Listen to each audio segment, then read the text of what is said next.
Hoje vamos conversar um pouco sobre umas informações de mercado, né?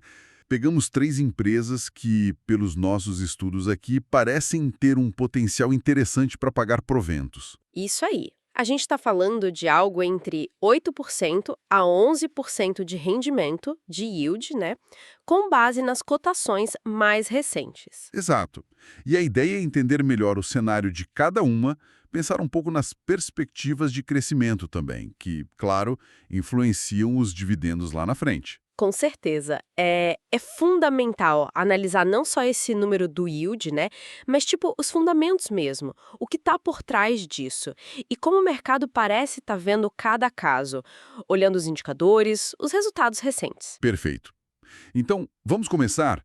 Que tal o banco BMG? O código é BMGB4. Vamos lá, BMG. Nos nossos levantamentos, o histórico de pagamentos parece bem consistente desde o IPO, né? Algo perto, assim, de 40 centavos por ação por ano. Isso.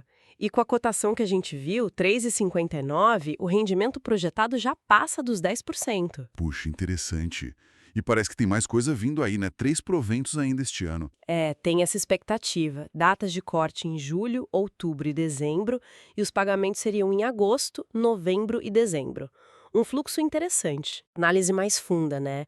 Os indicadores mostram um retorno sobre o patrimônio, o ROI, que, assim, até melhorou recentemente, está nos 12%. O que não é ruim, né?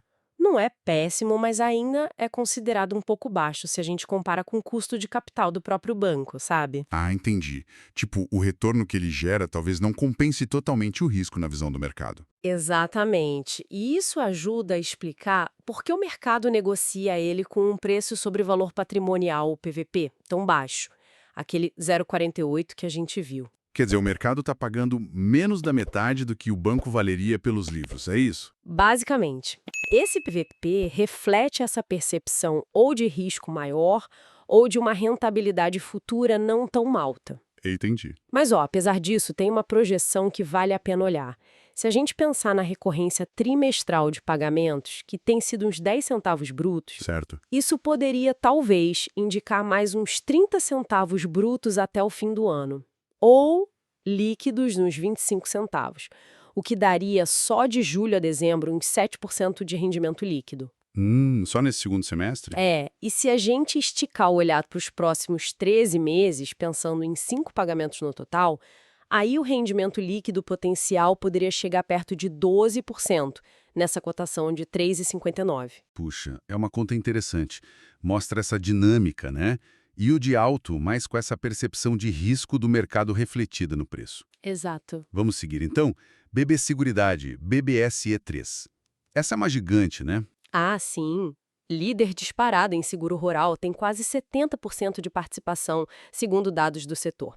E em previdência também é muito forte. E a gente viu uma queda na cotação recentemente, né? Saiu lá dos R$ 42 para perto de 35. Isso, teve essa correção, o que, claro, acabou elevando o yield esperado aí para a faixa dos 10%. E um ponto forte dela é a resiliência, né? Pelo histórico, ela costuma manter lucros mesmo quando a economia não tá lá essas coisas. Com certeza. Mesmo quando o mercado fica meio pessimista com o agro, por exemplo, a BB Seguridade tem mostrado capacidade de se recuperar e crescer. Agora a gente está aguardando o anúncio do próximo provento, né?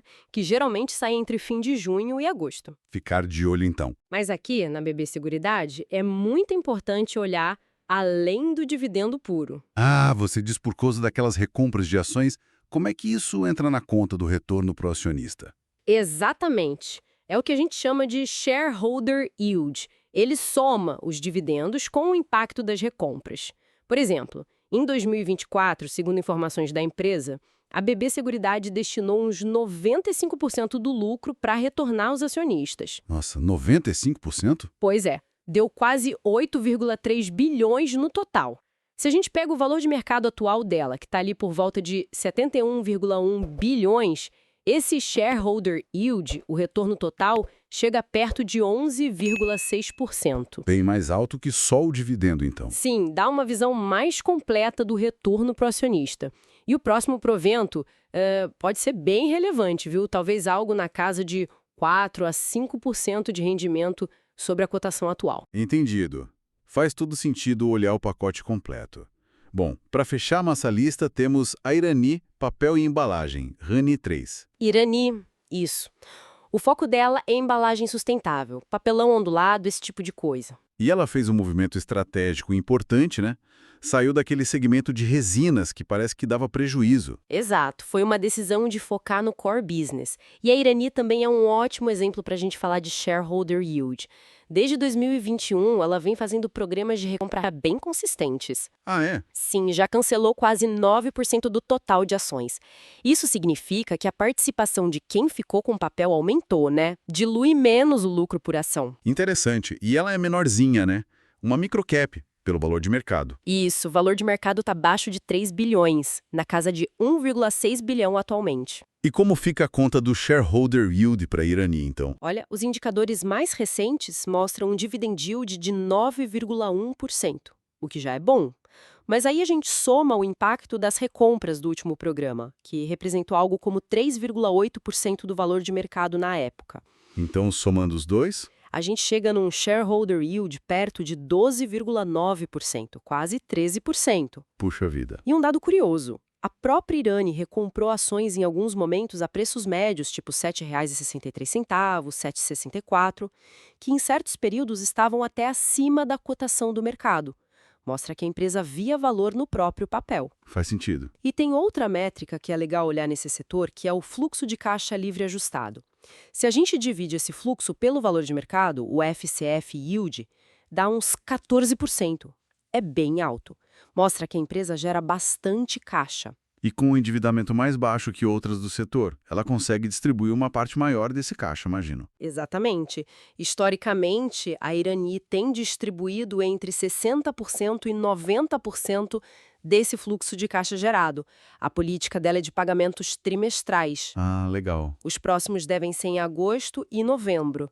Geralmente são menores que o principal, que eles pagam em maio, mas ajudam no fluxo de renda. Perfeito. Então passamos por 3 casos, né? Todos com yields que chamam a atenção, mas cada um com suas particularidades. O BMG, com aquela relação risco-retorno, visível no PVP baixo. Isso. E a BB Seguridade e a Irani, mostrando a força do retorno total do shareholder yield, que inclui as recompras. Exato. Isso me faz pensar, sabe? Para quem investe buscando renda, o que pesa mais na hora da análise? É aquele dividendo que pinga na conta todo trimestre? Ou é essa visão mais ampla, que considera a recompra, a saúde financeira por trás, o FCF Yield que você mencionou? É uma ótima reflexão. Não tem resposta única, né? Depende muito do perfil do investidor. Pois é. Fica a pergunta aí para quem está nos ouvindo. Qual a opinião de vocês sobre isso? Como vocês equilibram essa análise entre o dividendo imediato e os fundamentos de longo prazo, incluindo o retorno total? Deixem aí nos comentários, seria legal saber. E claro, não esqueça de curtir e se inscrever aqui no canal para acompanhar mais conteúdos como esse. E só para reforçar, pessoal, esse nosso estudo, essa conversa não é uma recomendação de compra ou venda, tá? Mercado de renda variável, bolsa de valores tem risco. Cada um é responsável por suas próprias decisões de investimento. Um abraço e até a próxima.